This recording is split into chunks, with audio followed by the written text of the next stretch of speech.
Please don't get him up. You're eating.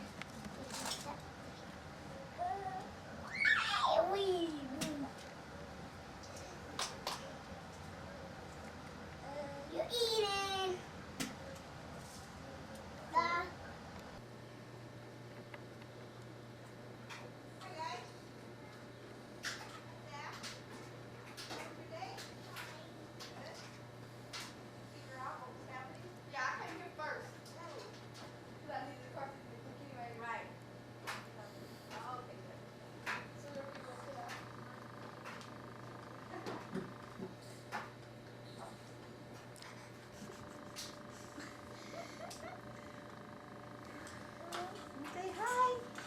You say hi. You say hi.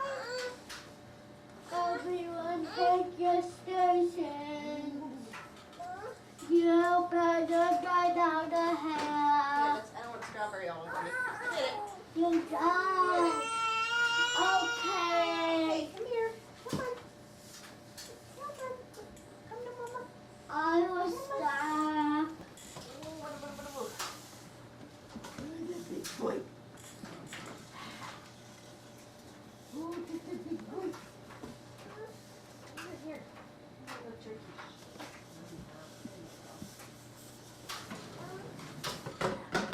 Stuff, isn't it? That's good stuff.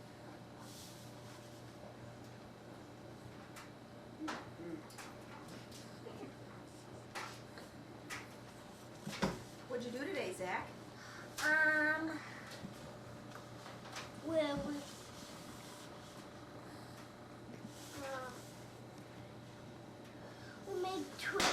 we made little stars. Stars, Twinkle, twinkle, little stars. Uh-huh. And you had a new teacher today, didn't you? Uh-huh. What was her name? I forget. Uh-huh.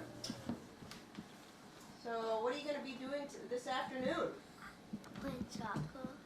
You start soccer practice, huh? And then you have a game tomorrow at 1:45, it says. Okay?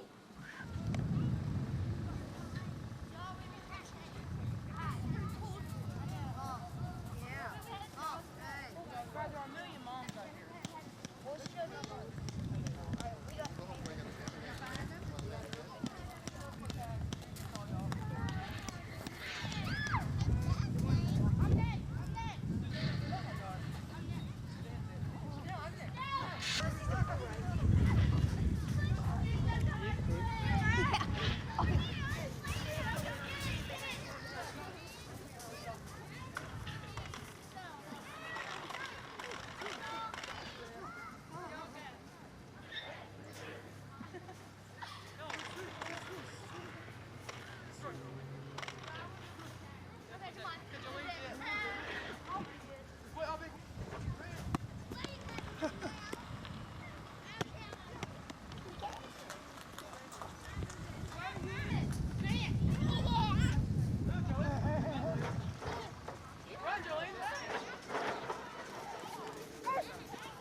Civilized yet.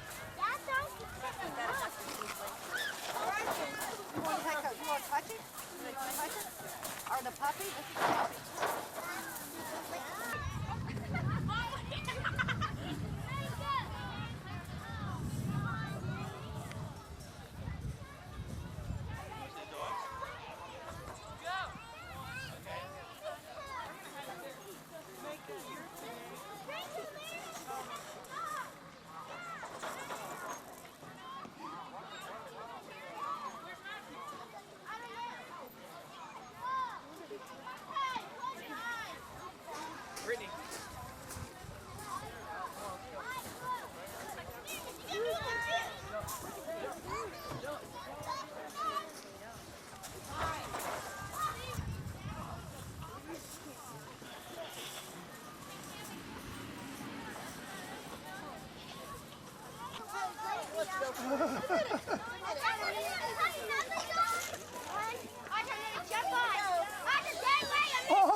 There really is an art to that.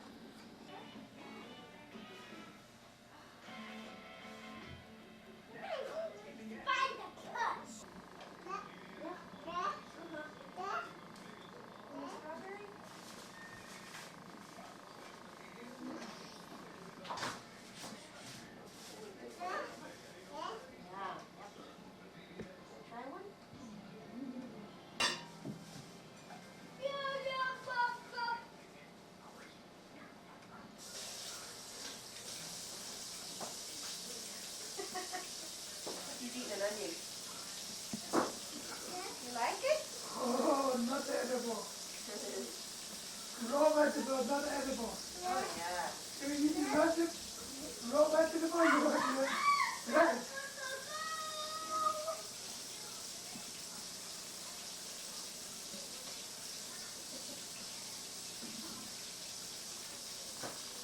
What a great. What a great. Oh. You're a hungry boy, I think, huh?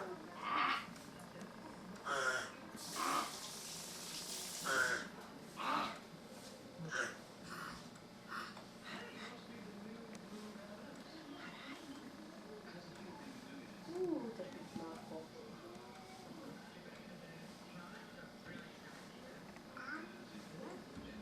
Dad? Say, hi, Dad.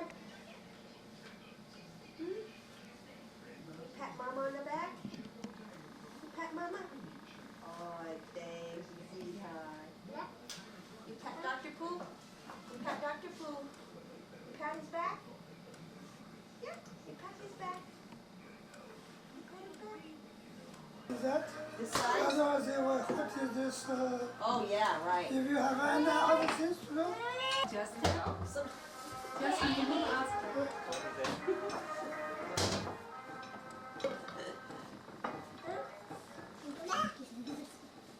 because that's got a little. bigger one is easier to make. Smaller one is That's easier enough, to that's eat. enough, that's enough. That's enough? Not enough? No, No, enough no, for no, you. not all of those. Just Only one for you. You can have one. You can stop. take one and roll it out.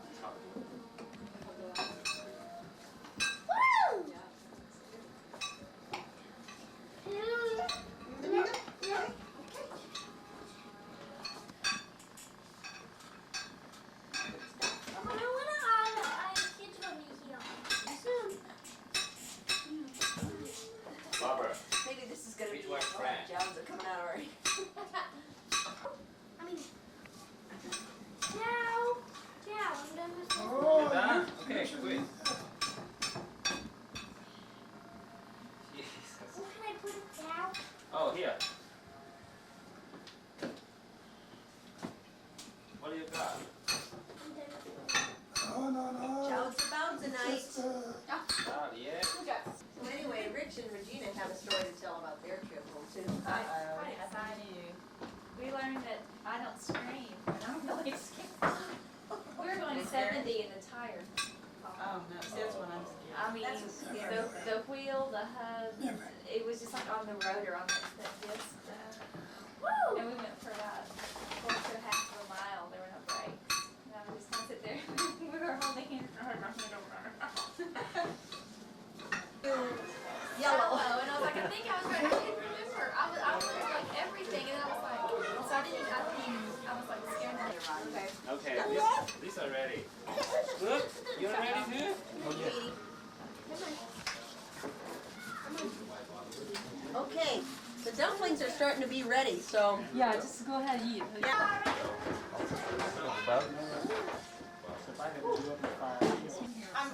I could care less. Another small bowl too of somebody. That's here. Smaller one. You'd think I'd recognize it. You showed it to me, I didn't recognize it. Oh, it's telling you. Good, easy. I'll do a little bit.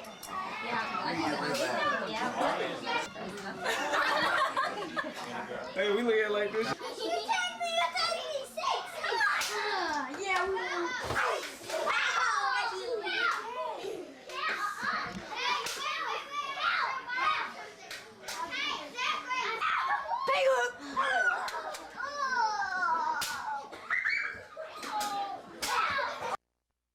I mean, this ain't as bad as when you get me eating.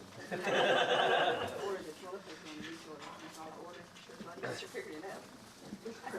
running there. Oh, here. It's right in the middle. It's right in the middle.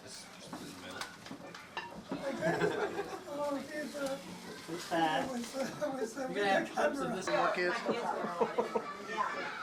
I can do it. No free problem. charge. Trying to get my, Don't have to worry finished. about going to see the doctor. So did he finish? or even our dispatcher, his wife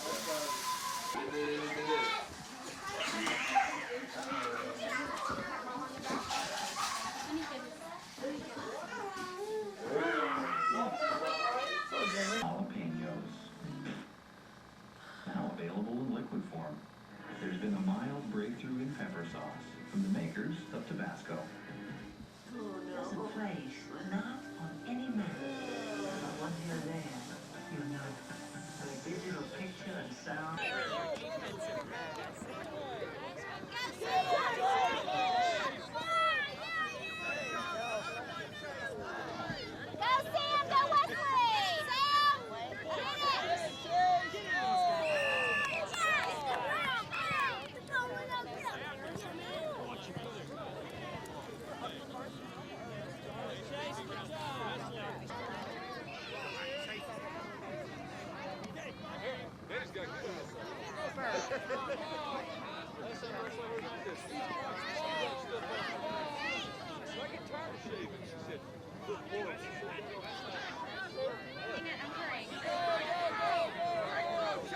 Good, Wesley.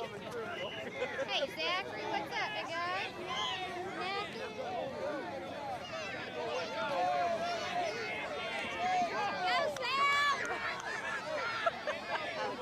Go, Sam!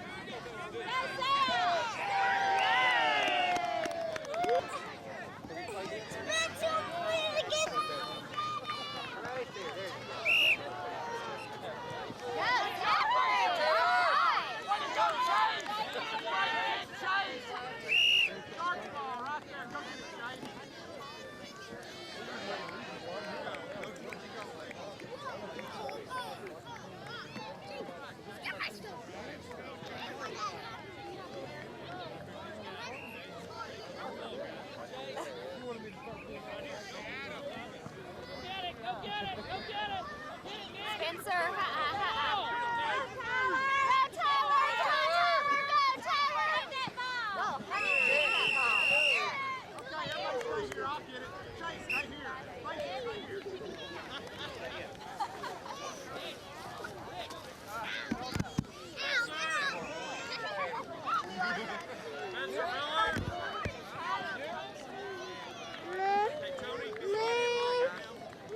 Hey, Spencer, get off!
Right here.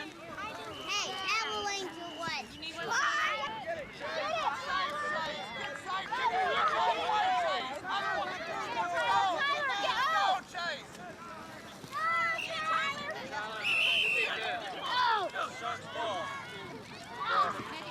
Okay, corner kick ball. On the corner down there. Go,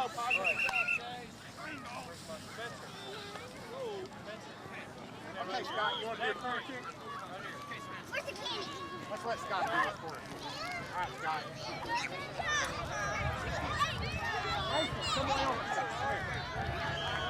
All right, Scott.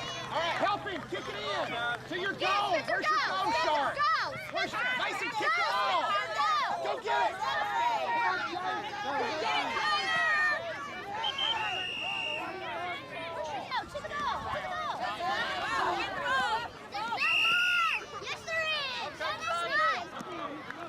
Good job.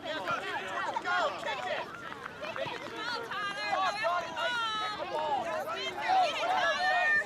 Great job, Chase! Good job! Great job!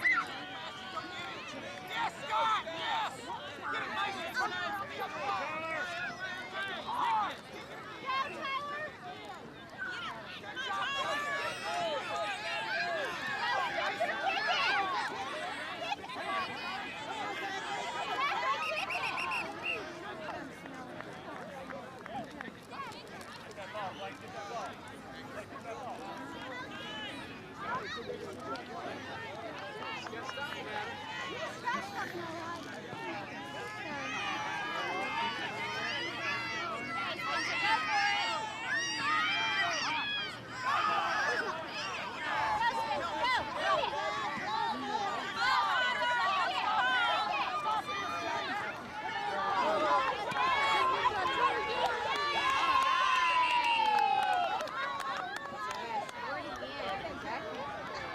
Get that one on film, Robert?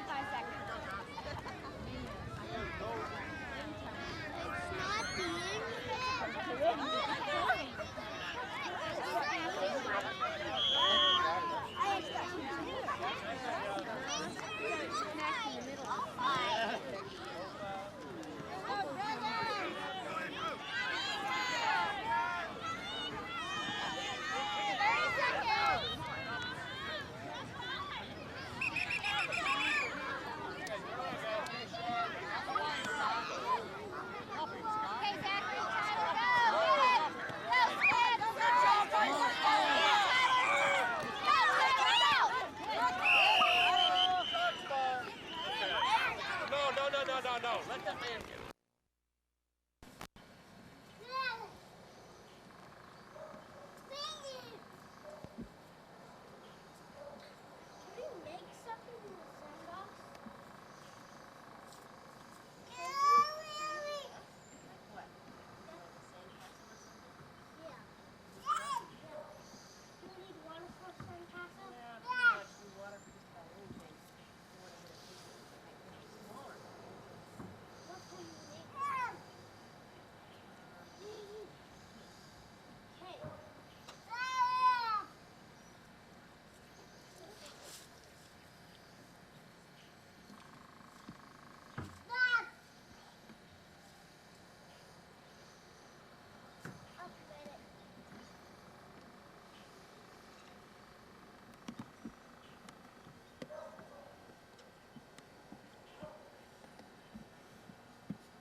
give Grandpa a big hug?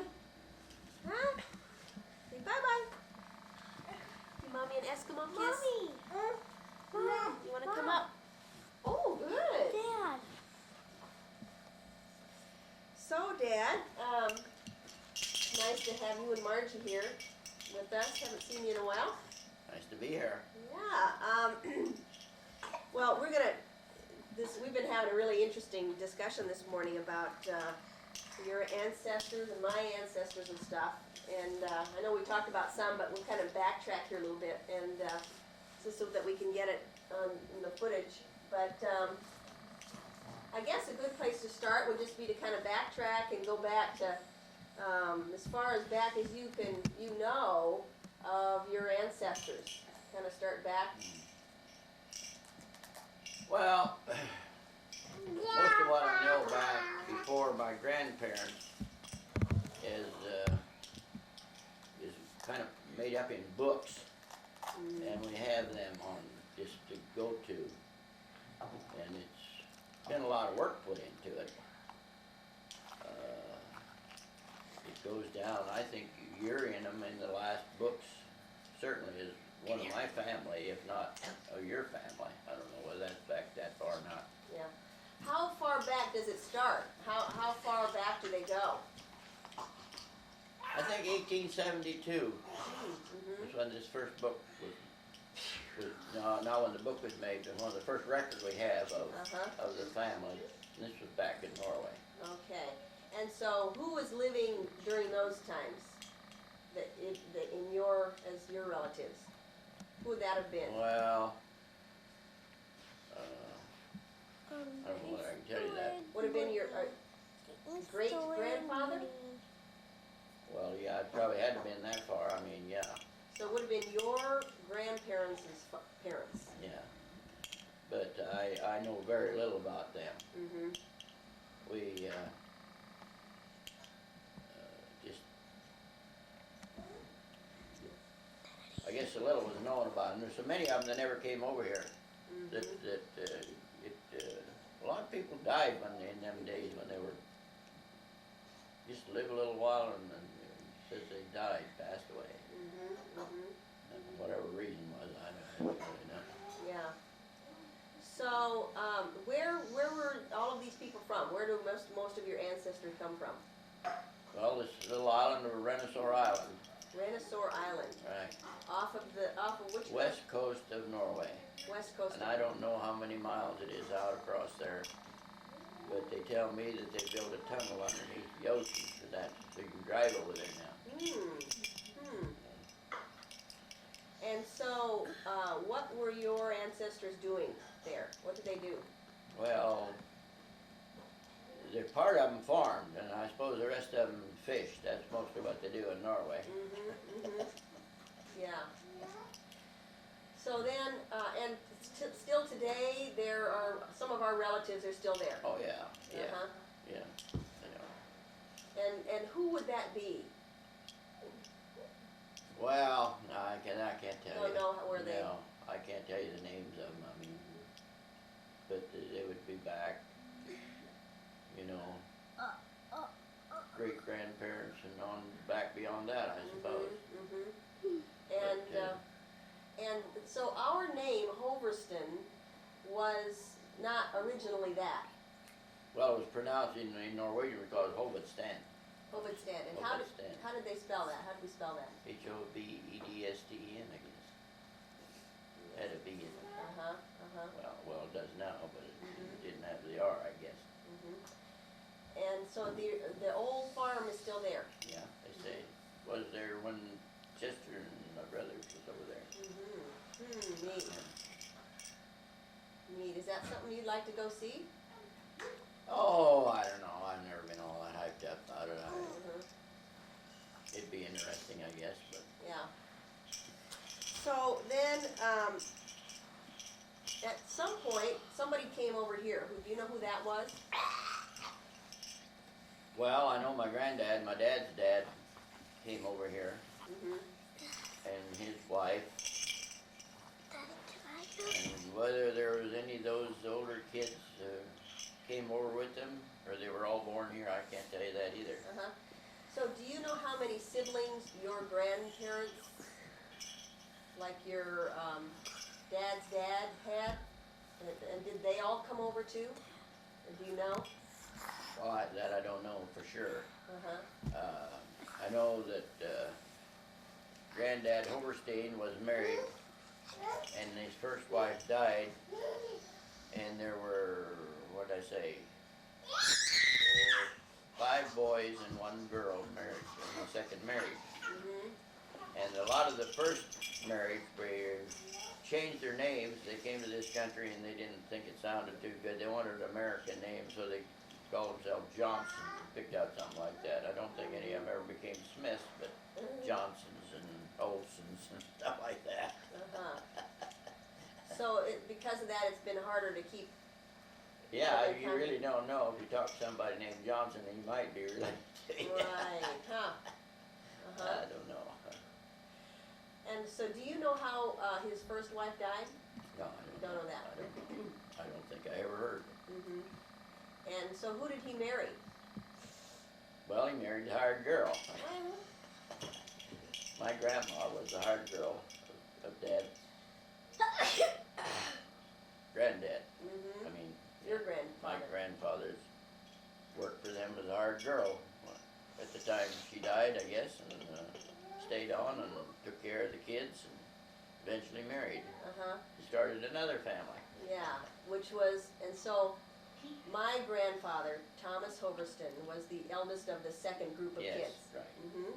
And so then who else was there? Who were the other 5 kids? Well, it was my dad, Thomas, and Chris, and Melinda was the only girl, and Eli, and Emmanuel. Uh-huh. Then there was a younger one that he died when he was 19. He was a wrestler, and he got somebody got a scissors on him, and he broke his what'd I say? Gallbladder? Gallbladder, no, appendix, I believe it was. Mm-hmm. And at that time, there was, this goes back a long ways, you know. There wasn't many doctors, and some of them didn't believe in what they had. Mm-hmm. And they didn't, it was a discussion and an argument about whether they should take him to a doctor or not. They thought that was kind of diminishing their faith in God. So, finally it reached a place where some of them decided, well, they're going to take him to the doctor anyway, but they loaded him in the wagon, and on the way he died. Mm. So, Wow. it's kind of interesting and kind of pathetic too in a way, but Huh. nowadays they wouldn't have never lost him, I mean, you know. Mm-hmm. Mm-hmm. So you were telling me something kind of interesting about Norway's history. It was an all-Catholic, At one time. at one time it was all Catholic. Yeah, right, yeah. It was And- a state church, it was a Catholic church. Mm-hmm. When Martin Luther, left the church. Well, I guess that's when Germany and all them places, I don't know whether Germany was, but Norway had a state church, so when they all turned, when they left the Catholic church, they went to the Lutheran church, and that's the way it was. Everybody went to the Lutheran church.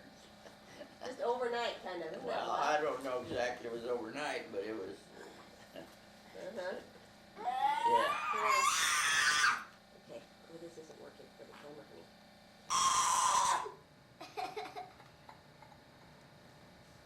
Encore, encore. Come on. Do it. Do it. He's conducting. Do, do, do.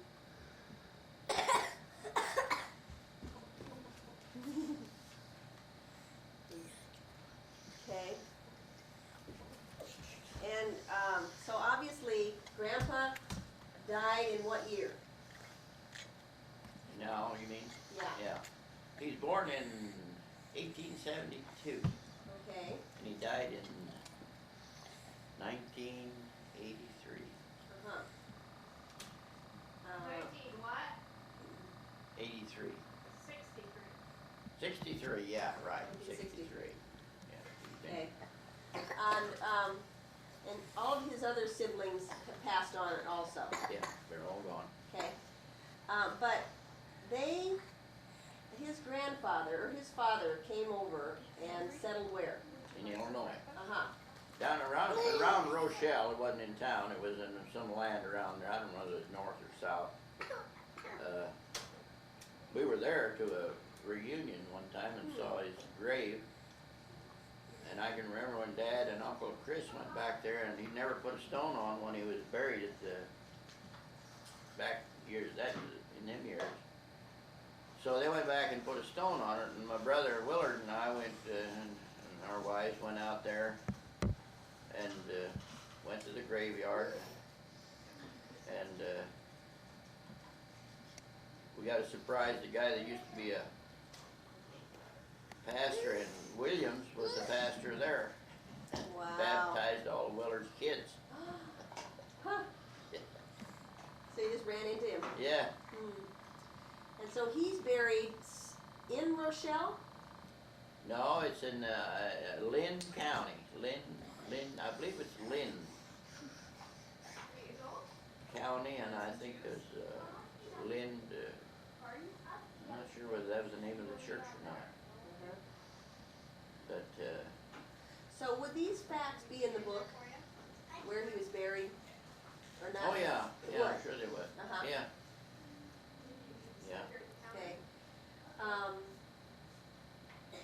So then his, your grandmother, or when did he die? When did your grandfather die?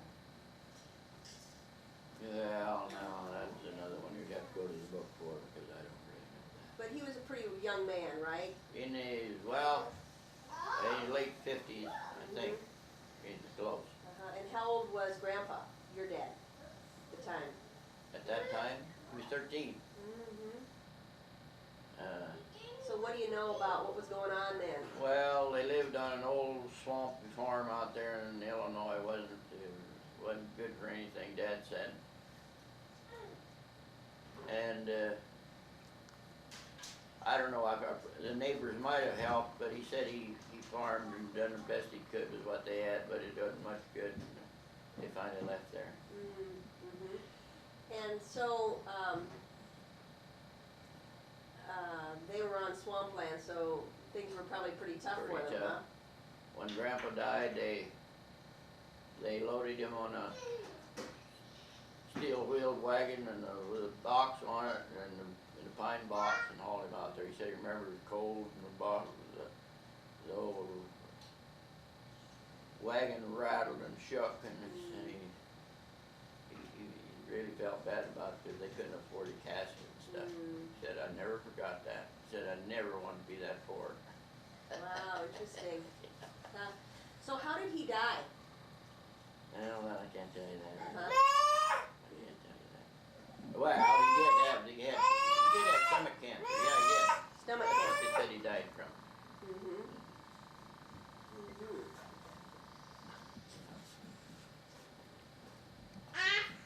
So, let's see. And then, so that's your grandpa, your father's mom and dad. And then at some point, do you know how they got to Iowa?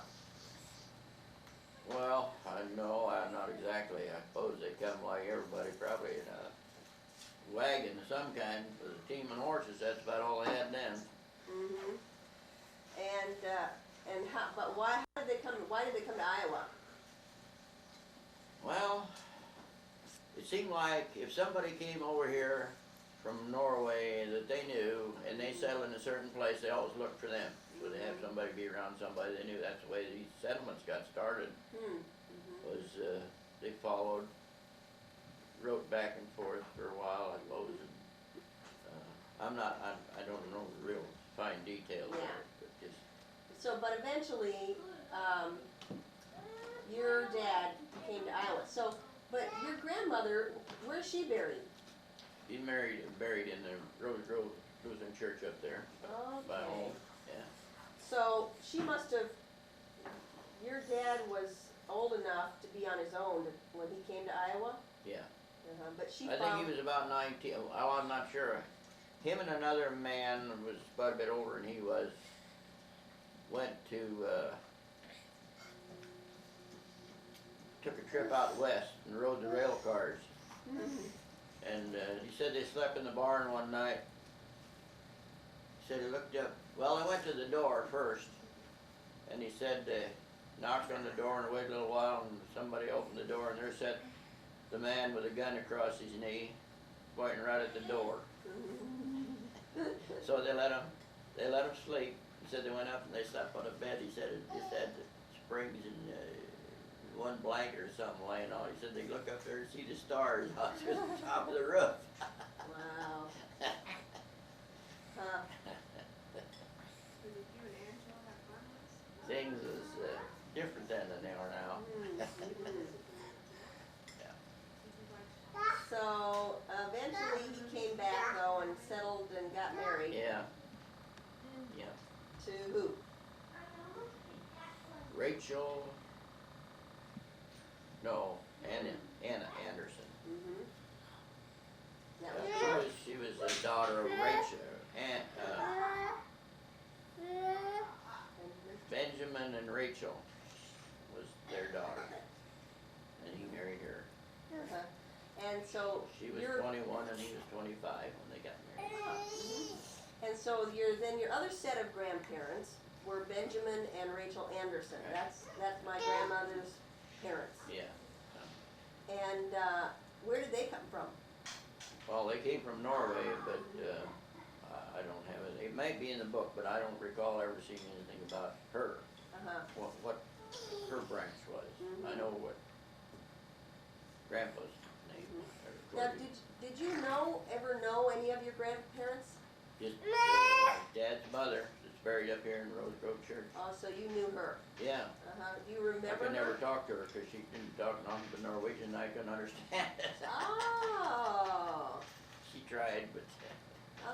So you remember being around her though? Oh yeah, see there was, what, four boys that she went and stayed 3 months out of the year with each one. Well, it might have been divided up a little different then. I think she went to the daughters too.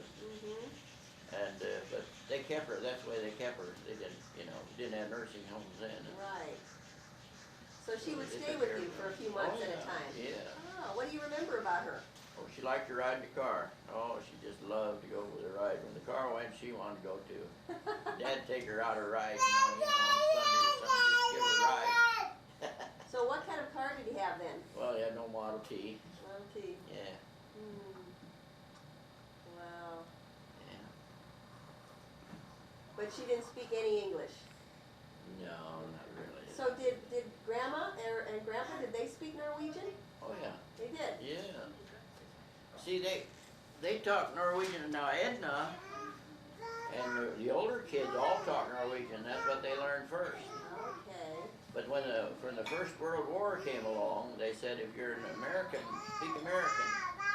And they quit it at our house, never spoke Norwegian anymore. They went to strictly the American language. And so I never got to pick it up. Hazel and Alice and Ernest, either one, I don't think. I think Gaylord was the last one that had learned how to speak Norwegian. How about that? And there were some of the kids that I went to school with in country school, they come there and they'd get all mixed up. I mean, they spoke Norwegian at home yet. Probably hadn't quit as soon as we had at our house. So, it's kind of funny thinking back about it. Neat. So that would have been my great-grandmother. Yeah. That spoke Norwegian. Oh, yeah. Loved to ride in the car. Yeah. A Model T. Or So- dresses, once in a while you see a shoe slip out from under the skirt, but it's drug on the floor, just about that. I mean, And that wasn't the style then? Oh yeah. It was the Well, style. it was for her. I mean, Uh-huh. no, it wasn't. That's the way she grew up. And she, So do you know when she died? How old were you about this time when she... I don't know that exactly. I was a young boy. And I remember when the family dug the grave for her, and there was there was froze ground down 5 feet. The last foot was all of the ground that wasn't frozen. It was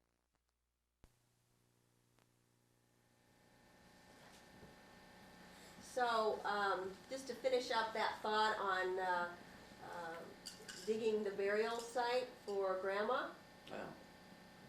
well, it, I don't know what the temperatures were, but it froze down that far. Apparently the snow and wind had caught and blown the snow off the soil, so it could freeze down. Been a lot of snow on it, it wouldn't froze that far. Now, so, what do you remember feeling? That was that obviously, I'm sure, a very sad time for everybody. Well, Do you remember yeah. any of those? You spilled them. Of course, You the spilled Oversteins are kind of a rugged outfit. They're not too sentimental about Yeah. anything. I mean, they take the facts the way they are. We are. That's the way it is. That's the way it is. Yeah. Nothing you can do about it. So tell me more about that, just the general makeup of the Hoversteins as you see it, or... Well, they were a pretty rugged bunch, actually. They wasn't afraid to work, the big end of them. And they were all farmers. The only one that quit farming before he died and moved off the farm was Billy Manning. He had got into some financial troubles, and he went to town. He sold out and moved to town and run a gas station in what's the name of that little town? I'm gonna be able to tell you that, I guess. Anyway, he had his daughter got killed in a train. A train went right through that little town, and she come across the track one night, and one of them got killed there. And So this was your uncle, your uncle's yeah, daughter, Uncle Manuel. your cousin then that had gotten killed. Yeah, yeah. This was in Iowa? Oh yeah, Uh-huh. yeah. Down by Steamboat Rock, a little way from there, I can't imagine. Union was the name of the town. Union. Here. There used to a guy live there. I just don't have anything to do with my family actually, but it's kind of interesting to me because during the war, Second World War, he bought horses. He bought horses for the government. Jack Steelman was his name. And there's a kid that works with Sonny up there that knew him real well. And he remembered visiting about Uncle Manuel. So, better not get too far off the track like that. We'll run out of film again. Or batteries. No. Well, what about him? Well, that's about it. But I mean, it was always interesting to me because I loved horses, and he was going about buying all these horses, you know. So it kind of perked me up when they talked about him. Yeah. So the Hoverstons in general are ruddy, rugged stock. Yeah. Uh-huh. Basically. None of them ever reached any great fame of any kind or anything that I know about. One of Eli's kids were the cousins of mine. There was a lot of them. Two of them was preachers, and one was a college professor, and they all got educated. I mean, they lived in Minnesota, up in Marshall, Minnesota, and they were. The mother, she was great on education, and they, quite a few of them are dead now. So, going to Grandma's parents, who were they again? Benjamin and Rachel Anderson. And what do you know, what do you remember about them? Did you know them? Well, no, I never saw him. I mean, just what they told me, that Benjamin, my granddad on mom's side, was a big man. He had big hands. He had, he couldn't button his own shirt. His wife would have to button his shirt. Forever Day, he wore a shirt with these buttons, you know, that went into, like you've seen them on coats and stuff. Yeah, long cylinder but button. when he wanted to go to church or something, why, she'd have to button his shirt. And they told about a lot of people, when the hill country, they would have brakes on their wagons, you know. And he didn't have one on his for whatever reason, I guess. He'd get out and he'd grab a spoke and slide it on the ground while he was going down this steep hill. Big guy. Yeah, big strong man, I guess, must have been. That's interesting because Grandma was so small. Yeah. Tiny. Yeah. Mm-hmm. Yes, she was. So how many children did they have? Andersons? Mm-hmm. I can't tell you that, I don't know. Did Grandma have some siblings though? Some sisters and brothers? Well, I'm sure. My mother, you mean? Your mother. Oh, yeah, yeah, there was quite a few of them. Mm-hmm.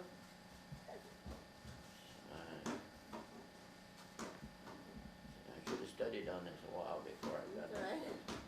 But there was, old lady's wife, Aunt Belle, and Aunt, Christina, Mm-hmm. and,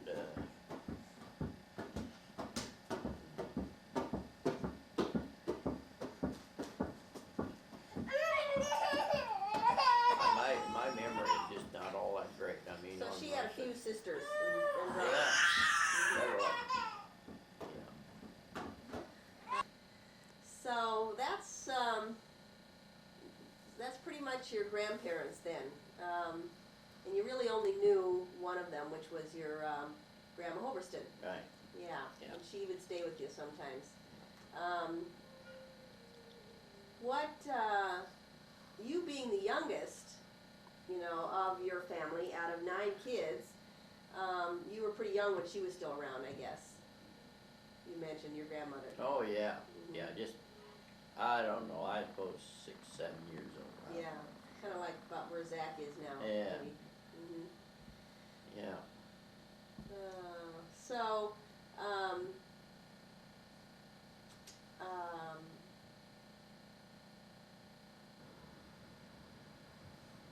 One of the things I remember, of course, I loved horses, you know, and Dad bought a pair of colts, Pete and Prince, from Uncle Ole 80, and I spent lots and lots of time with them.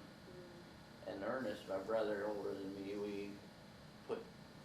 all we had was harness, you know, for big horses, and we'd tie it on with string and everything, and we'd put them on this sled and drive them, you know, when they was about a year and a half old. wow. Yeah. Huh. So, you were one of 9. Yeah. And so who are your brothers and sisters? Well, we'll start with the oldest, Edna, and then Bertie, then Willard, then Chester, then Gaylord, then Alice, then Ernest, then Hazel, and me.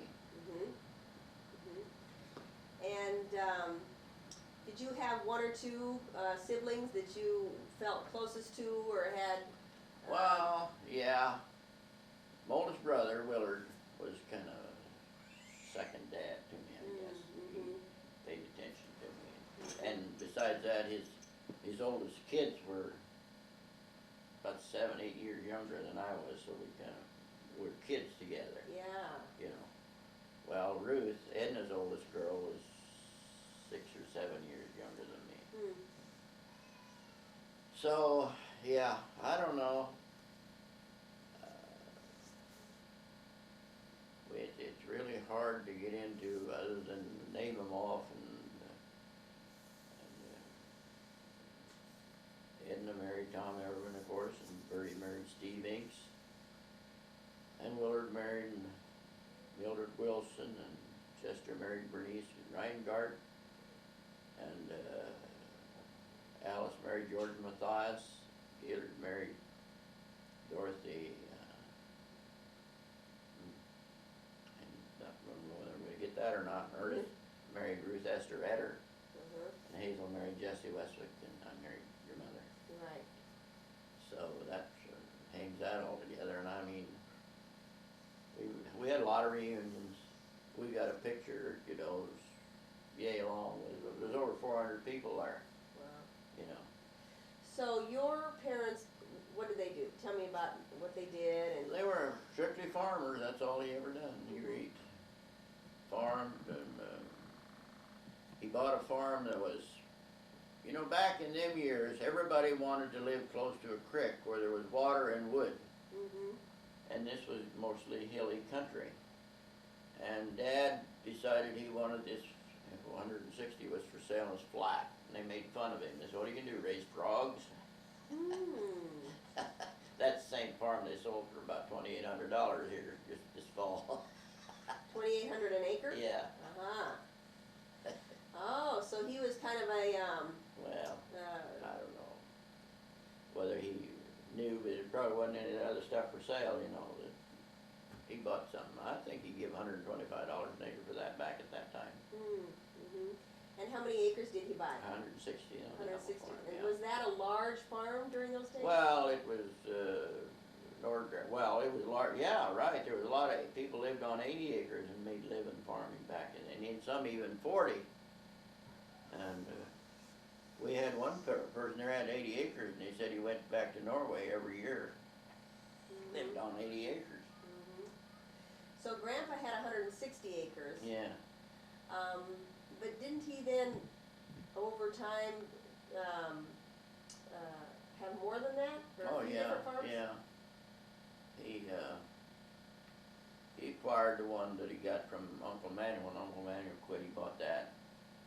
And he had some money loaned out to him, so he got, I mean, he didn't have to put out a lot of money. And, then he bought the one where he was born there, Mhm. 120. Then he had another 120 up where Tom and Edna lived. Mhm.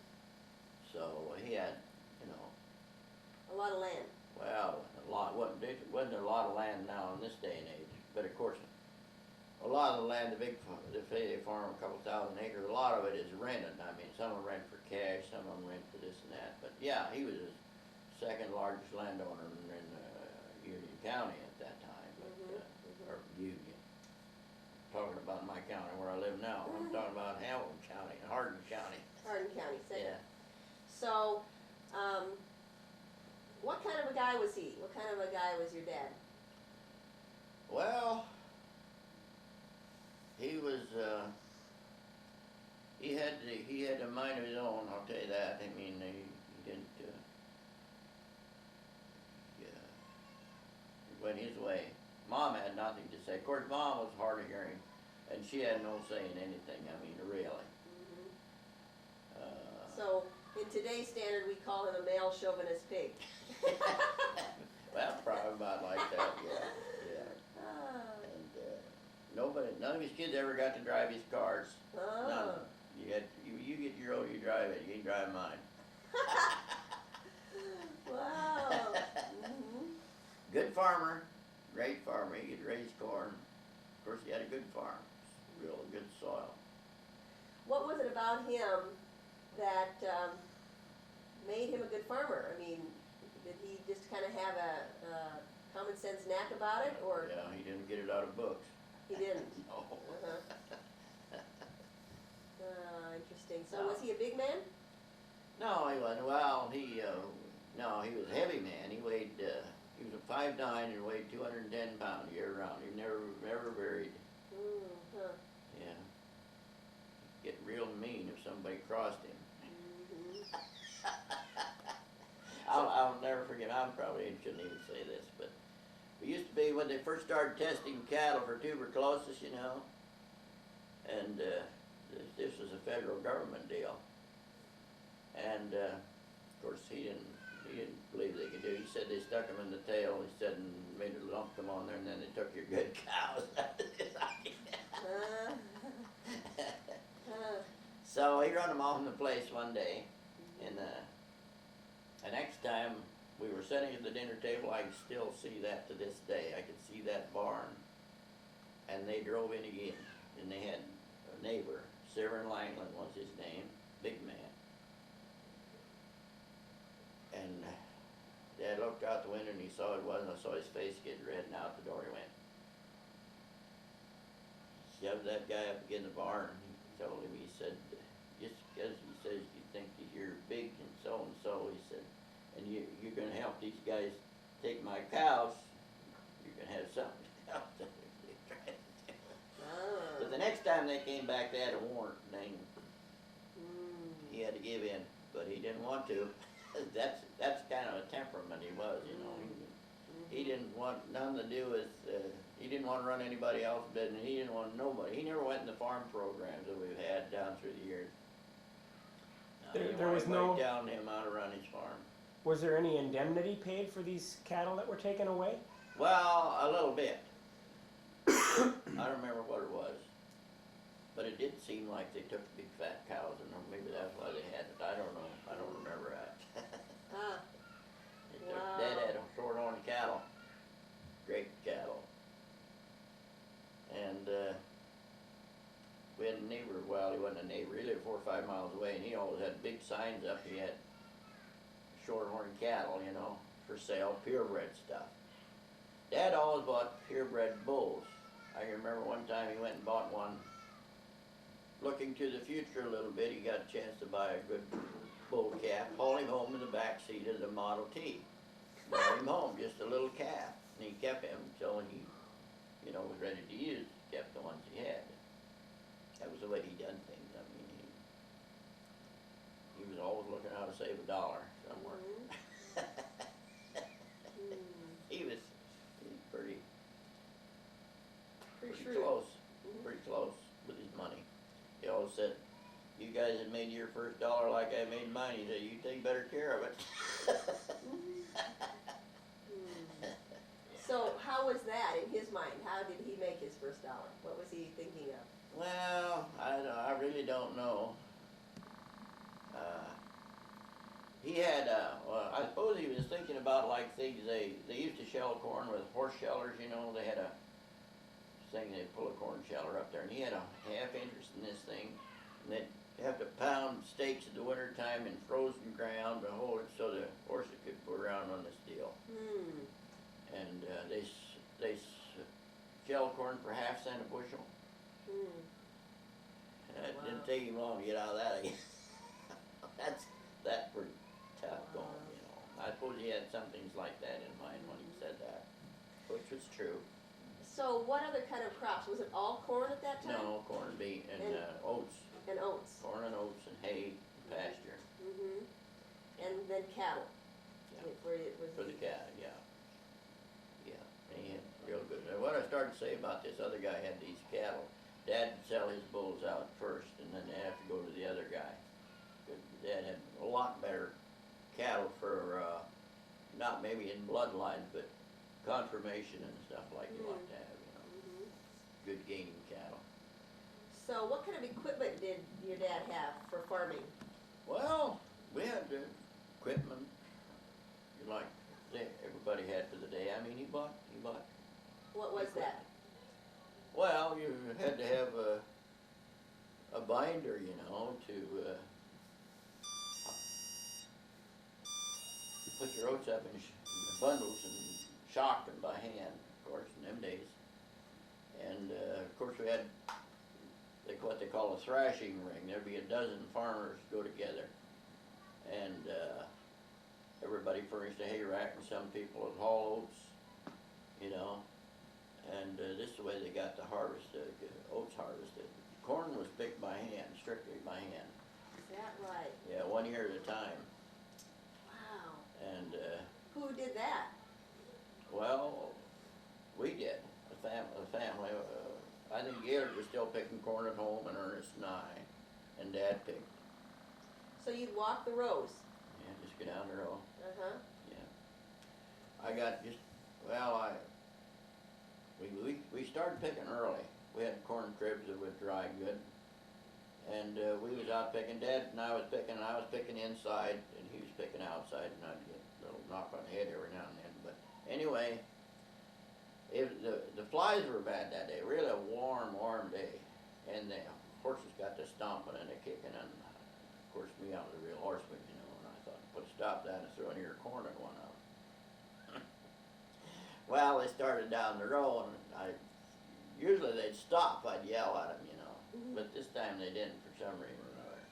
Well, thought I got a hold of bit, but I must have got a hold of one of the hang straps, you know, and I didn't do any good. And I stumbled on corner stalks and fell, and the wagon went over and hit me in the head. Oh, And no. I still remember that. Ernest, my brother, was picking across the land, and Dad says, "Ernest, you better come over here. I think he's dead." I can remember hearing that. Oh, my gosh. I still got a little lump back there. Wow. So did it cut it open? Well, I had to have stitches taken in it, yeah. Wow. So that was a few runaways with horses we had. Well, what were the horses doing out there Pulling the wagon. that you throw the corn into? Yeah. I see. Okay. Wagon had what we call a bang board, so you could hit the board and it fall in the Oh, and that's what you're saying. You got hit in the head sometimes. They'd miss the wagon and hit you in the head? No, he'd hit me before he let loose of it. I'd be on the inside, he'd be over here, and he'd be throwing the ears, you know. And if you move wrong, sometime when he was making a throw, why? It wasn't intentional, but it happened that way.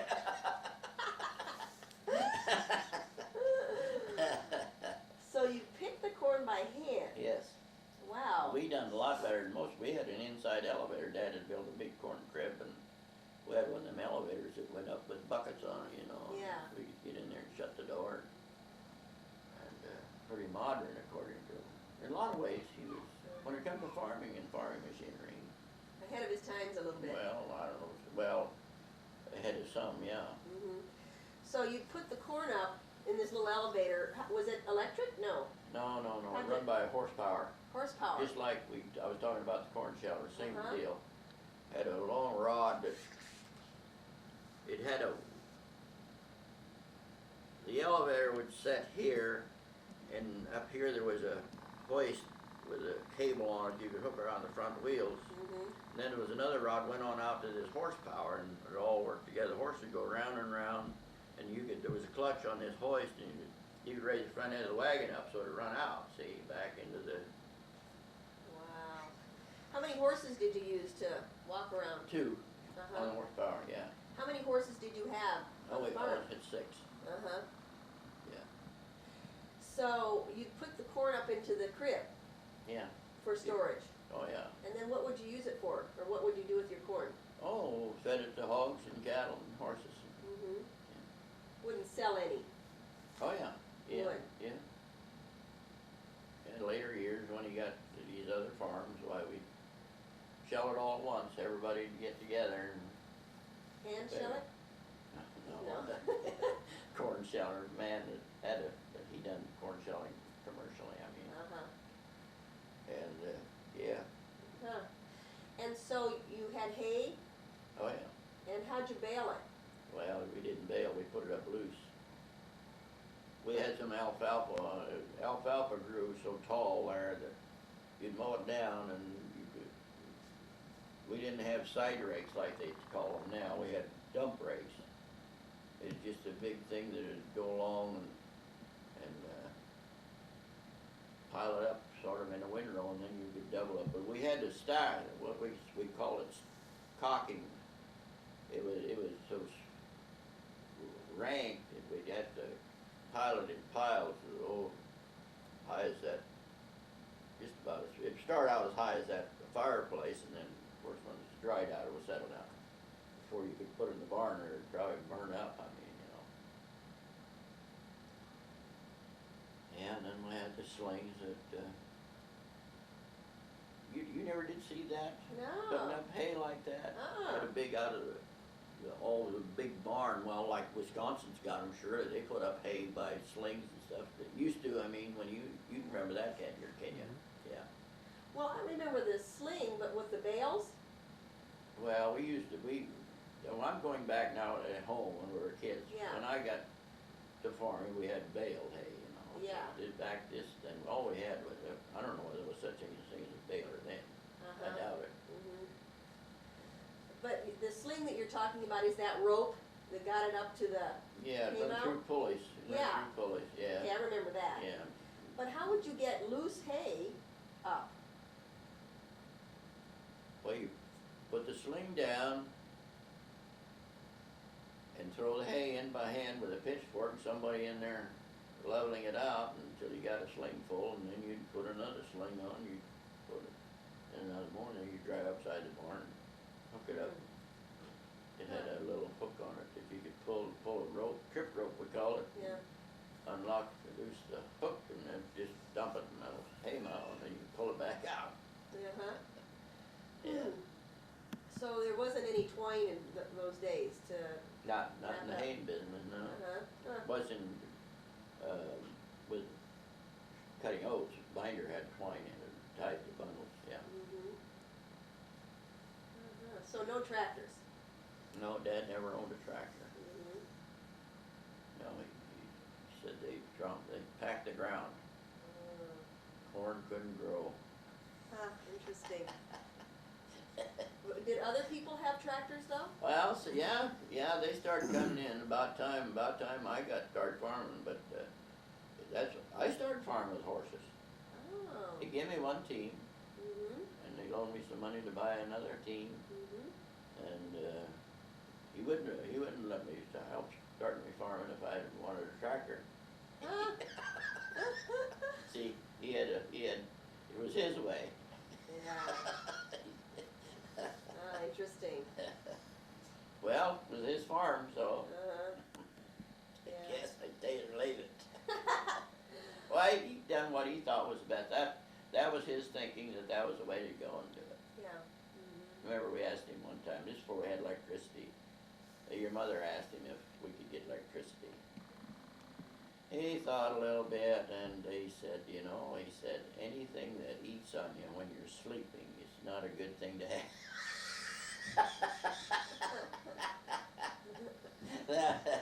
And so what did he mean by that? Well, electricity runs all night, you have a refrigerator with electric, why the thing is taking juice all night and it's costing you money. Well, certain wisdom to that, huh? Oh, yeah, well, you. Really? He was a thinking man back there. That's really interesting. But we finally got it. I put it in. Mhm. I put it in, and then after we got done, let me take it out of the cash rent, so he actually paid for it when it was over, but he wasn't in favor of it. So you didn't have electricity at all growing up in your home? No. Well, there wasn't any out there then. Yeah. What did you use for light? Oh, well, we were pretty fancy. We had Aladdin lamps. They put out a lot of light. Yeah. How big of a home did you live in? Well, it was a bedroom downstairs and 1, 2, 3, 4 upstairs. 4 upstairs. Big house. It was built new in 1914. Huh. 4 years before I was born. Wow. Is it still standing? Yeah. That house? Yeah. Oh, where is it? There on the farm, where Harold lived. Harold. Well, you know Harold Overstein lived there. Willard's boy. He died, this last summer. Right. I couldn't drive to it if I wanted to. So where, right outside of Williams? Well, yeah, it's, you know where the Rose Grove Church is? Yeah. Well, you come back to that highway and come north a mile. Yeah. And then east is there. 1 mile north of the road that goes to the church, and you're going a mile north. At the corner where I got all my education was right there on that corner. It's not there anymore. Mhm. What school was that? Rose Grove number, 3, 4, something like that. I don't remember the number. So you walked to school? Betcha. Mhm. How far was that walk? Well, it was a mile and a half. Mile and a half. Yeah. Mhm. You betcha. During the winter too, huh? Yeah, pretty much. I don't ever remember them ever taking us to school on account of weather. Mhm. So did you like school? Yeah, it wasn't too bad. Mhm. Yeah. This was a one-room schoolhouse, was Yeah, it? 1-room school. And All 8 grades. all 8 They grades? didn't have kindergarten then. You started in the first grade when you was, 6, 7 years old. Yeah. Mm. Yeah, when I was in the 8th grade, I helped teach. That one teacher was so dumb, he didn't even know. He didn't know how to figure it all. Wow. So you helped do some teaching? Not really. I mean, I didn't get paid for it, but I do some somebody to work for him because he didn't know it. When he got to arithmetic, he was lost. Now, so you went through what grade? 8. You went through 8th grade? Yeah. Uh-huh. And then what'd you do at that point? Continued helping farm? Yeah. Mm-hmm. Yeah. Then I went to, I got my, what do they call it? GED? GED in 1960 something. Mm-hmm. At Dow Falls, 2 neighbors and I don't know how we got to decide. Well, one of his wife was a school teacher, and they came out with a GED test. So we decided we'd have a lark anyway, so we went to school. Wasn't much of a test, I didn't think. Passed it the first time. I don't think we studied over 3 weeks, 6 at the most. So, yeah. Did you, was there any musicians in your family? Anybody No. play any musical Well, instrument? we had Alice and Hazel took some music. Alice took quite a few music lessons. I don't know whether she ever accomplished much of anything. Not Dad. Dad had a poor oat crop one year, really poor, and they wasn't worth anything either. And he sold them all and went and bought this piano, Baldwin piano. Mm-hmm. Spent most of the oat crop on it. But that was one of the more extravagant things he done. Wow, yeah. So I remember somebody telling me a story about Grandpa that he used to stuff money in a mattress. No, I don't think he ever done that. But when Grandma died, she had money that nobody knew she had. Not much, but she had these old, great big bills, you know, about this long, gold bond bills or something like that. $400 worth she had saved over that time was quite a little bit of money. Yeah. But them big, huge bills. It wasn't in circulation anymore. They got the money out of them some way, but. Huh. So what kind of banking was going on in those days? I mean, was there banks? Were there banks? Oh yeah, there's been banks forever. So Grandpa worked with the bank, and that's how he would keep his money in the bank. Oh yeah. Yeah. In fact, he had stock in the Williams Bank up there. I can remember a fellow came down here and started that bank new. Old Floyd Rummel was his name. And yeah, he did. Yeah, not much. I mean, wasn't great about that. But he helped start that bank and all that. And so, how many of your siblings are still living today? Well, there's 4 girls and 3 boys. 4 girls and 3 boys. Chester and Gaylord and I are the boys. And all the girls are alive. Yeah. All their husbands are dead. Yeah. They're all widows. And everybody's still in Iowa? Well, let's see. Yeah, I guess so. So then, at some point, well, what was your childhood like? Well, it's kind of faint. I don't know.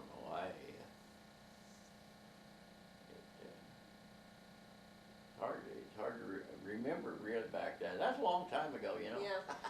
I'll never forget. One of the things I do remember is Edna gave me a hen. A hen? Yeah, a chicken hen with 13 eggs. Every one of them hatched. Every one of them, 13 chickens, and I followed them around. I can remember following them and feeding and protecting them. Then I had some ducks. I got pictures of that, of these little ducks, you know, standing up. I'm about that tall.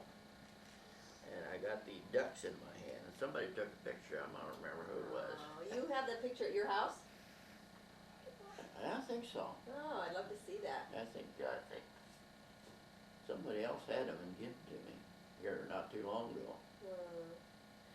I remember a story that was very, very touching for me when you told me a story about when you and one of your brothers went out one night and you split up and you went on a double date. And your other brother got drunk or something like that. Yeah. So what, do you want to tell that story? Well, this Tommy Carter, you know, this kid came up here from Missouri, big corn, and we kind of become buddies, run around together a lot. He had a 29 Model A, and I did too. This is what we, you know, we drove. And yeah, this was before that, of course. But this Carter and I, we went to Creston, and Ernest rode up with us, and he was going to go home with us. But we went to show. We had dates, and I don't know. He didn't drink that much. I don't know how he come, but anyway, they said the cop said that he went to the city hall. The jail was down underneath the city hall. There was toilets down there, and there was jail there. And he wasn't hurting anything. He was just hanging by. They said he was hanging by them water hydrants or down there. Well, we looked high and low for him, but we couldn't find him. And Dad didn't like that at all. We left him.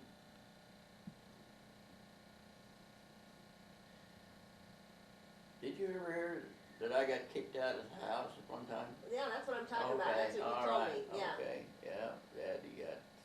That was it. That Well, was that. it was related to that anyway, yeah. So, got up one morning, he told me to just get out. How old were you then? Oh, I don't know. 17, 16, 17. Wow. So I went down to Willard. That's why I'm saying Willard took me in. Yeah. Helped me buy that car. I worked for him. I've done work for him. But that winter, a neighbor over there was having a knee operation. Earl Mark was his name. He had a couple hundred head of hog and 100 head of fat cattle and 7 milk cows and about 400 or 500 chickens. Wow. Well, the wife took pretty much care of the chickens, but I chored all that other stuff. I got $12.50 a month. How much? $12.50 a month. A month. Yeah. Wow. We're going back. Then in the spring, I hauled manure. And when I got done, we used to be kind of proud of what we could do, you know. You'd laugh you out of town if you told them this stuff now. But we go to town and brag about how many loads of manure we hauled, how much corn we picked, and all this stuff. Yeah. That was kind of the macho thing. Yeah, that was what made you a macho. Didn't have football or anything like that then. That's great. That's great. Anyway. Oh, that's good. So how did you feel when you woke up that morning and your dad said get out? Your mom must have been heartbroken. Yeah. Say you'll make it. But yeah, you know, that never bothered me. I always had this, honor your father and your mother. I still believe that, but on the other hand, the last 5 or 6 years, it gets to me, and I think that was not very nice. No, right. Wow. If I'd have been out robbing banks or tearing up. Yeah. I worked at home. I worked and done everything I was supposed to do. I mean, then in fall come, when corn picking time, then he asked me to come back. Send somebody to do it. He didn't come. And I thought a lot of times I probably should have never went back. Yeah. I might have been better off. So, do you think there was something else going on with him, or it was because you left your brother? That's why he said. Well, that was one of the contributing factors, yeah.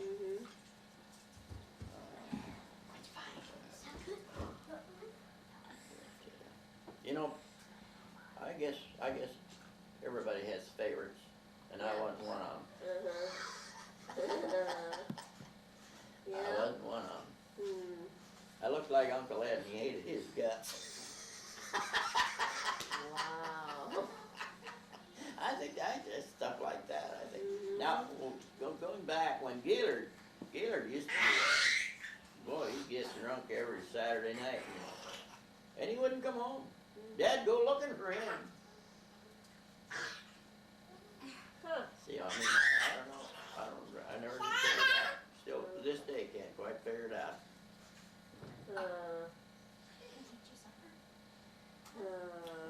That's really something. I remember you told me you actually had to walk across the field, huh, Oh, to yeah. Willard's house. Yeah. Man, oh man. Huh. Well, that's amazing. I guess you're gonna teach me a lesson. Uh-huh. But what? I wonder what the lesson was. I don't know. Anyway. Like I say, I understand. You know, he grew up in I grew up in a lot different time than you guys have, and he grew up in a lot different time than I did. Right. You know, and people thought different then, anyway, but this didn't really relate to that too much, I don't think. I don't know, actually, like I say, the last few years, it bugged me. Henry. Yeah. You wished you would have talked to him about it or something, huh? Yeah, I never did. Yeah. And he never said another word about it. No, Daddy. no, But you went not, back. Not even on his deathbed, he didn't. Wow. But that's all water over the bridge. Yeah. So, but you went back that fall to help, and you started helping again on the farm? Yeah. And for how long then did you stay? Well, until I got married. And how old were you then? 19, 20, was it 20? And so how did you meet Mom? Well, it was what they call the Rose Grove Hills down there. We down there tobogganing. First time I ever guess I met her. Going downhill, I suppose. I think probably I jumped on behind the toboggan when she was going down on. Yeah. Something like that. And she was living where at the time?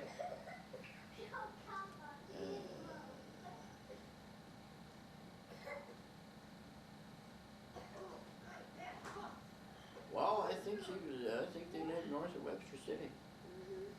What she was doing, I think she was visiting her girlfriend. She was a good friend of that Helen Iverson. I think that was probably how that happened. She was down there. Because her parents lived up north of Webster City. But then they moved down and bought that. Her dad bought that same farm years later.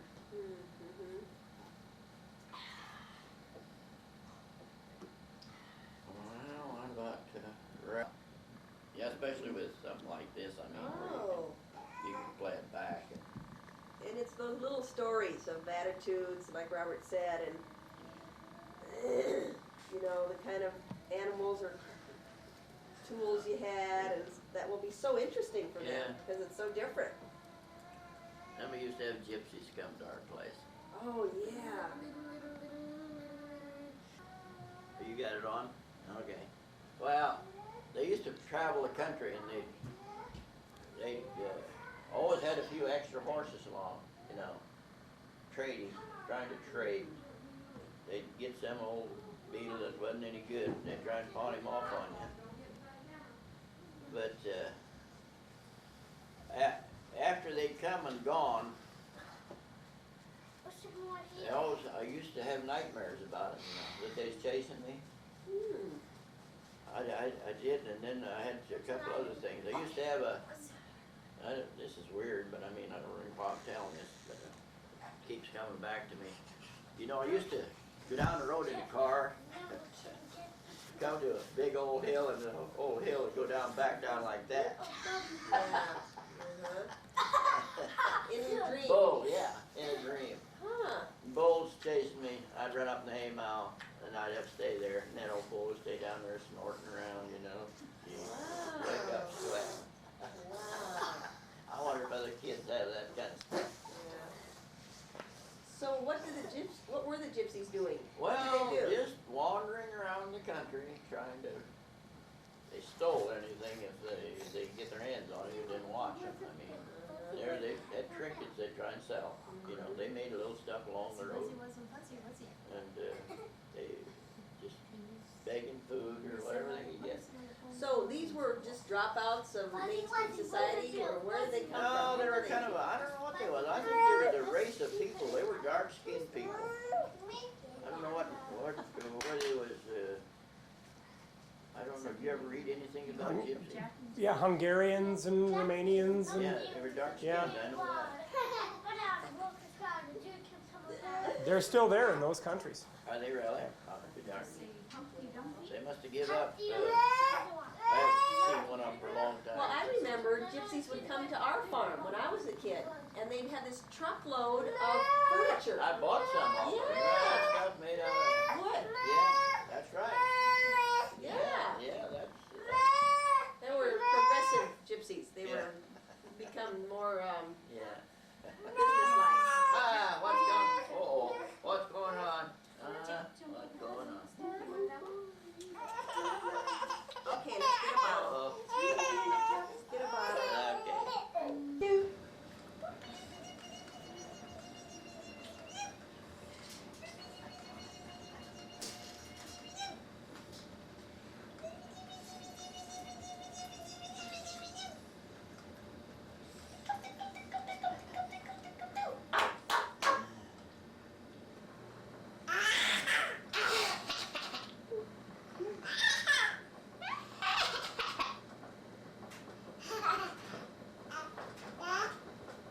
Yeah, it says Dad.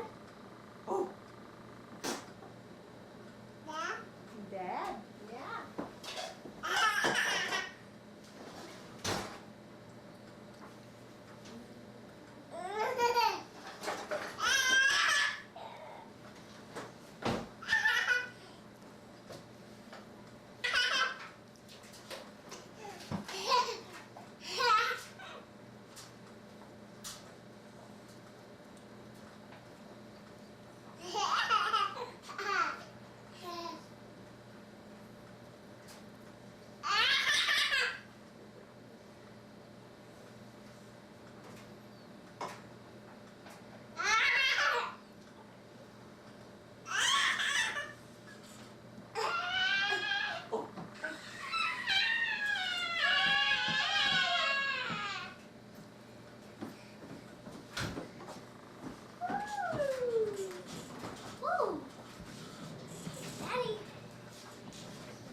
Happy birthday to you. Happy birthday to you.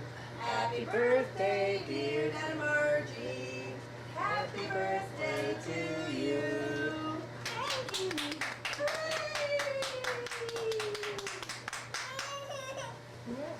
Okay.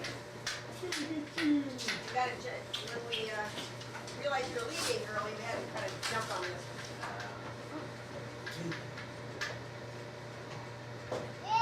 Yeah. Thank you very much.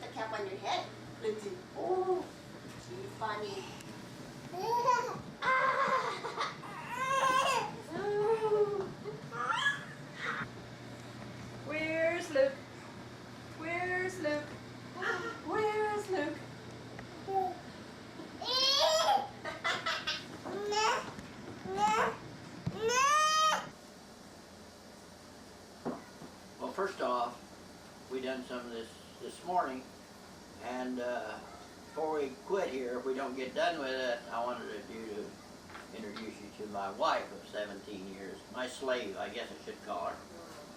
Maybe. Yeah. So, what do you want to say? Well, frankly, when I first was invited to go to Story City to get in on this family, I was scared to death. The first thing I knew that Glenn called Patty, or Janet, one, and he said, I'm coming up this weekend. But don't fix me up with a date because I'm bringing one with me. And I go, oh, okay, this should be interesting. But it was fun. I've never regretted it. I love them all. So you, 17 years ago, you got married. How did you guys meet? No, it'll be 17. It was 17 in December. In December, yeah. Right? Mm-hmm. And how did you guys meet? We met in a bar. Mm-hmm. She was working in. Frankly, I was a waitress at the VFW, and he'd sit down there in the corner and keep looking at me. Mm-hmm. Finally, he drove me to distraction, so I gave him all the mistakes I made.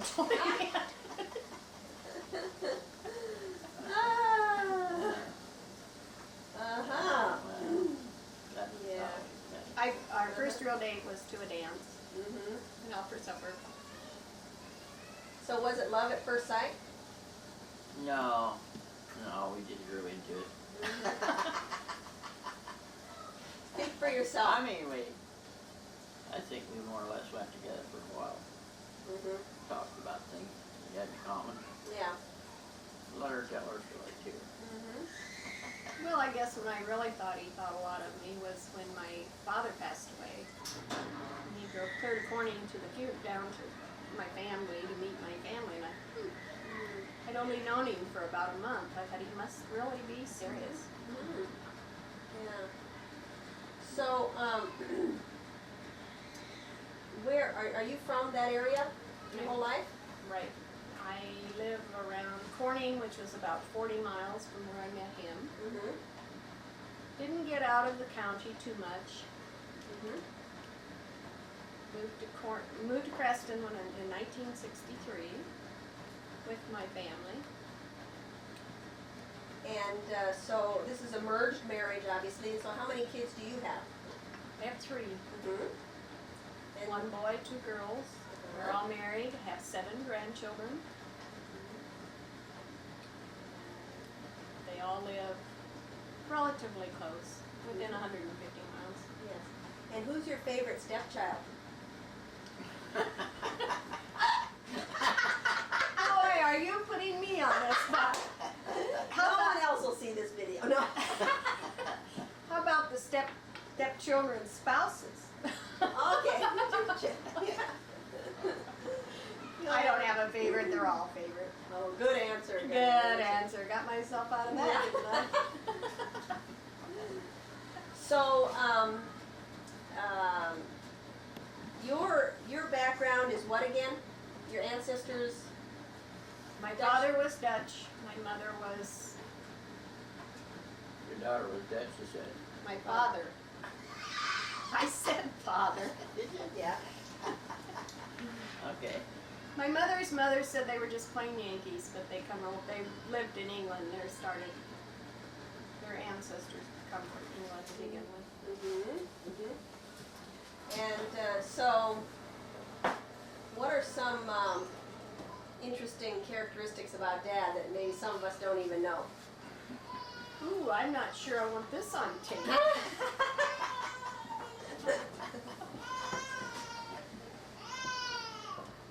Full-blooded Norwegian and bullheaded and stubborn. I think they knew that. But I love him anyway. Wow. Now, what are my traits? we bullheaded a few times together. We've had our ups and downs. Most of you did.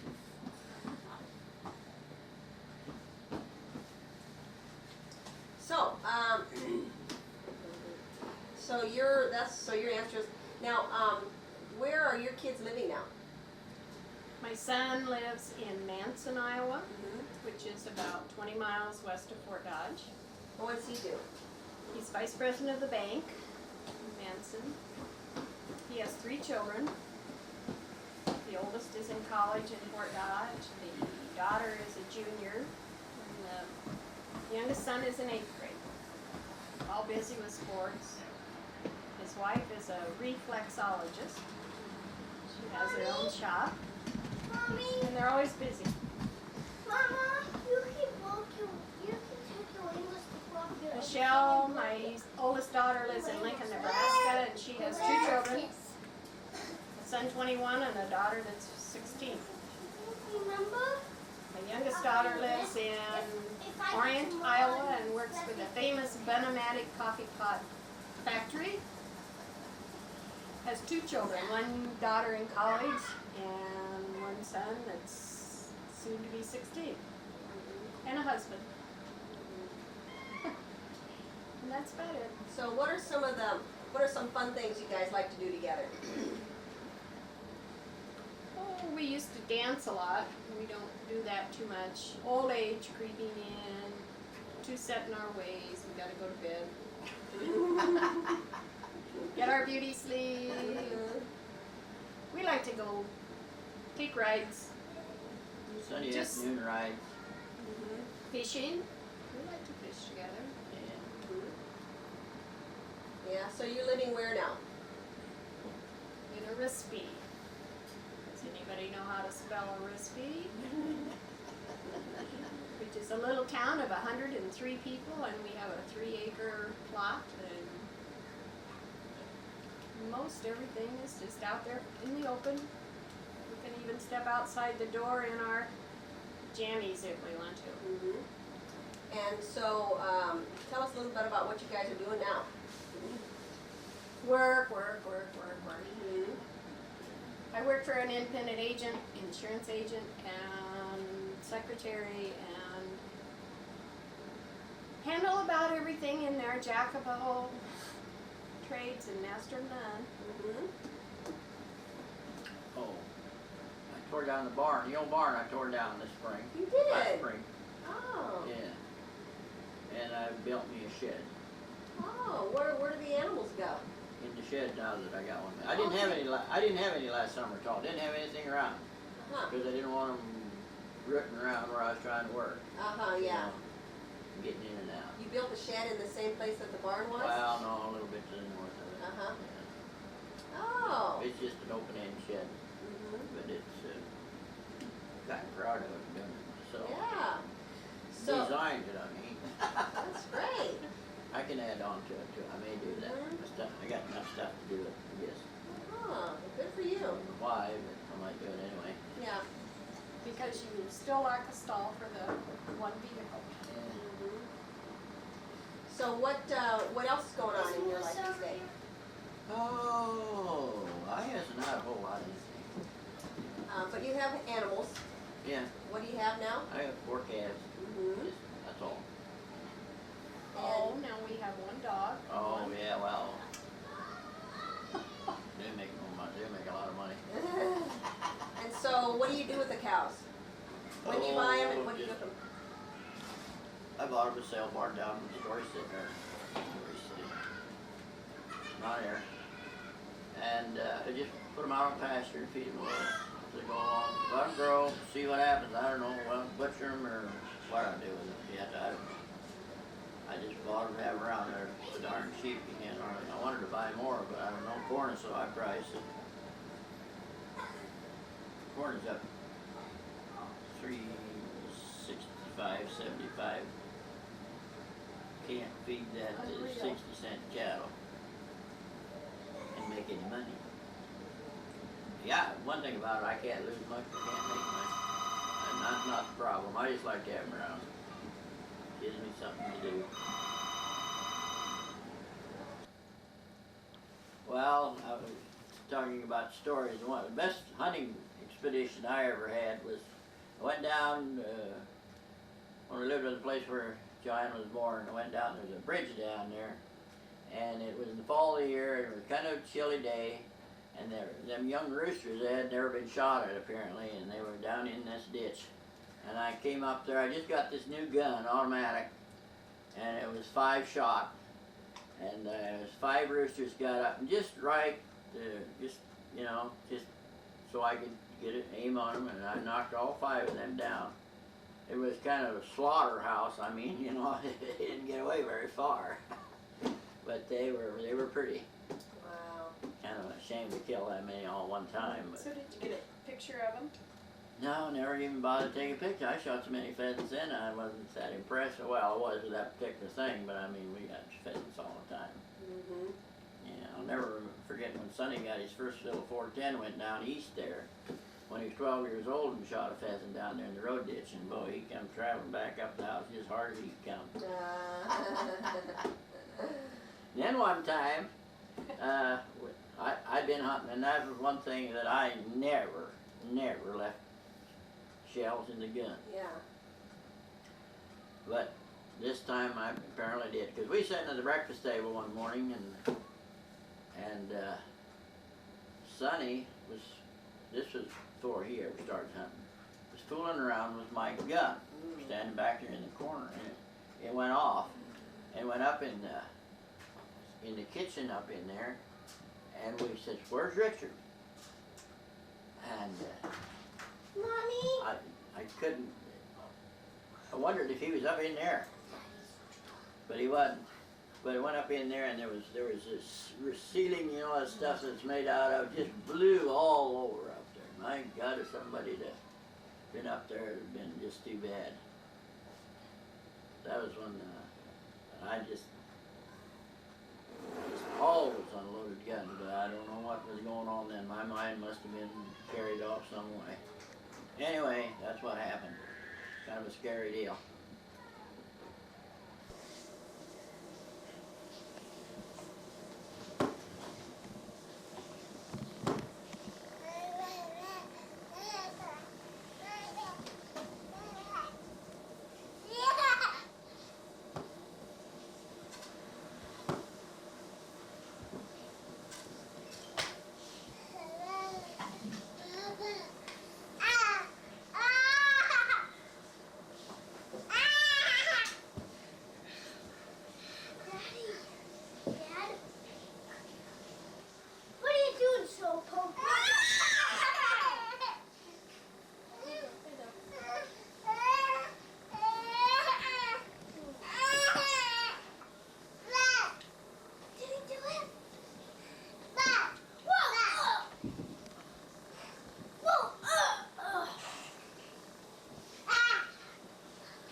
Here's Dad.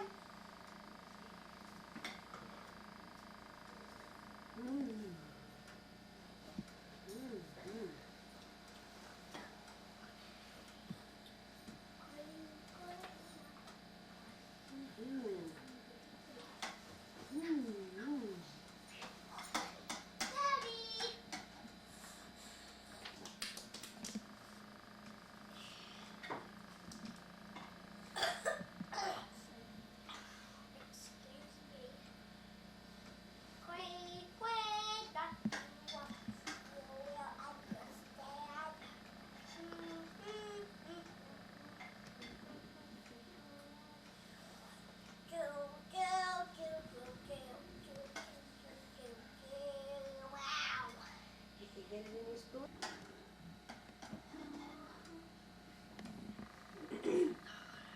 This is really his first time to really use the spoon a lot. He's doing good. Lukey, what do we do when the baby's sleeping? We go, shh. We go, shh.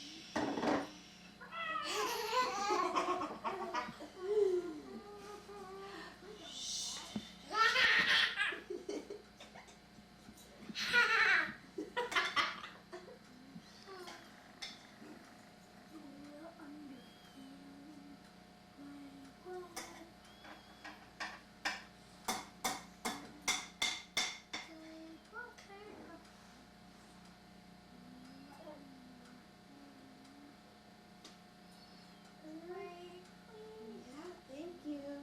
All done? Okay, say all done. All done. Lukey, you say all done. You say all done.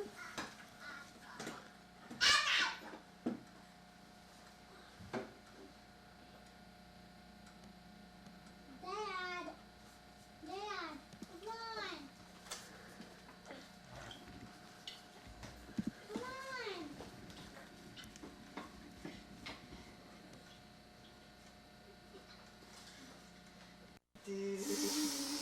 I should have. See, these are vertical, up and down. These are horizontal. These going kind of sideways like that is called diagonal. So that's my diagonal line. Just again. Okay, I'll tell you what. Erase this and write your name once, and then we'll do it on the decorator.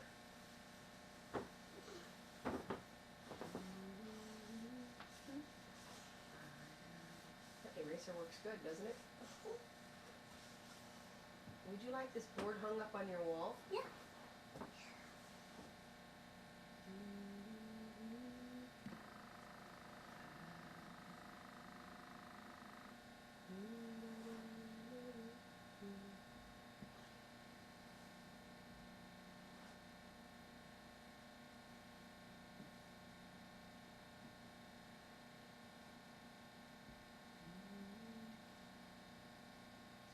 All right. Zachary. Zachrea. No, say it again. Zachary. Right. Excellent. Now, do you know P for pellant? Pee. You got that on video, you know that?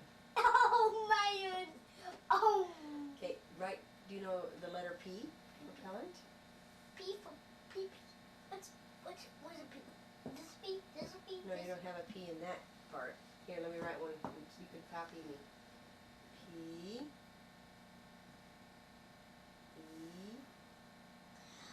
Oh, P. P.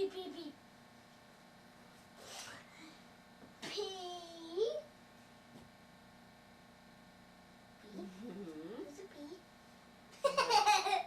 It's an artistic P. Good, perfect. Perfect. Now an E. Now I'll erase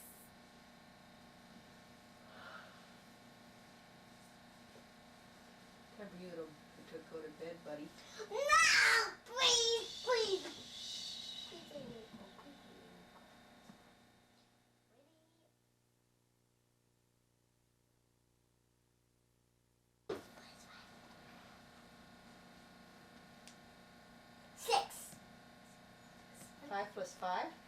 Oh, whatever. You're not thinking about it. Try the easier ones. 2 plus 1. Sweet! Right. 3 plus 1.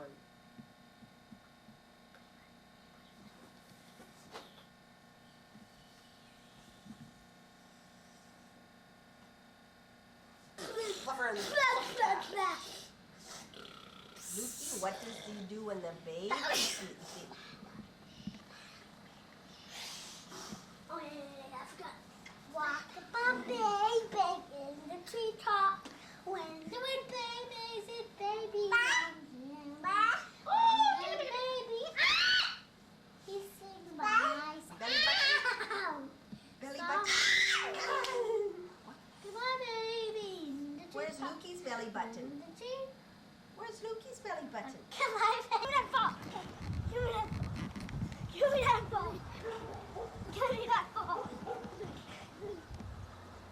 Give me that ball. Give me that ball. Give me that ball. Give me that ball. Give me that ball. Give me that ball. Give me that ball. Give me that ball. Give me that ball. Give me that ball. Give me that ball. Give me that ball. Give me that ball.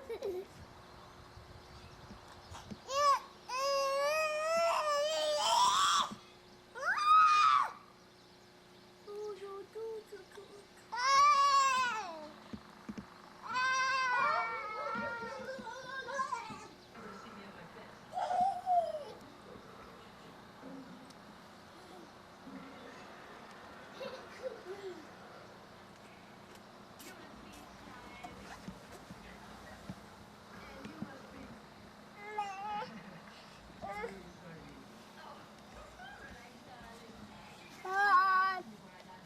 Mom! Mom!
Try to use the silverware, and then she usually just forgoes it and puts it down and grabs it with her They about the same age, he's young.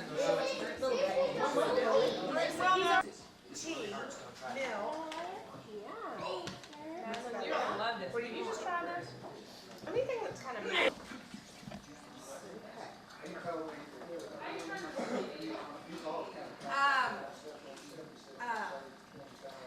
there's a channel changer up above, but I might have to, we had to hit it because there's so much. Is this yours? What's up, Dad? Come on, Ashley. Are we starting? Okay. She might get them. Over here. Okay, Ashley, you can go find eggs, but help Luke and Go find some yeah, eggs. don't get on the. There you go. Here's an egg. Big girl. Wow, that was Got one. really good. Come here. Look at the bush. Can I put him in? No. Hey, Wes. Let him try. You'll have plenty of time to do it back in the back. Mama, here, Ashley, this morning. Did you find Look at some? the egg. Look at some. Find some more. She's content I with know. Keep looking, Ash. Okay, go get another egg. They're everywhere. Find another one. Find some over here, Ashley. My basket. Look over I here. see a Find lot, another so- egg, sweetie. Really? For me. Find another egg. Wow. Oh, they got them from George's getting them. Madeline, look at all these eggs. Come here, here's a huge one. Daddy, Daddy. Here's a yellow egg.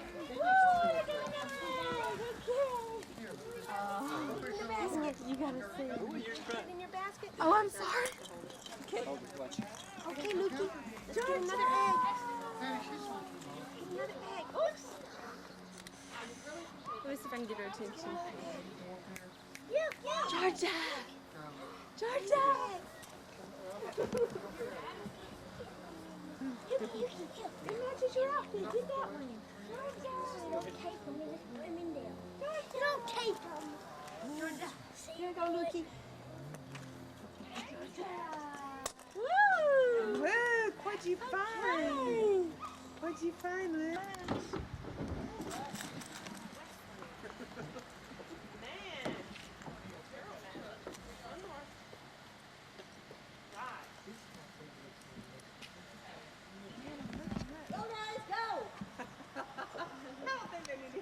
Get them boys, get them boys. Go guys, go! Woo!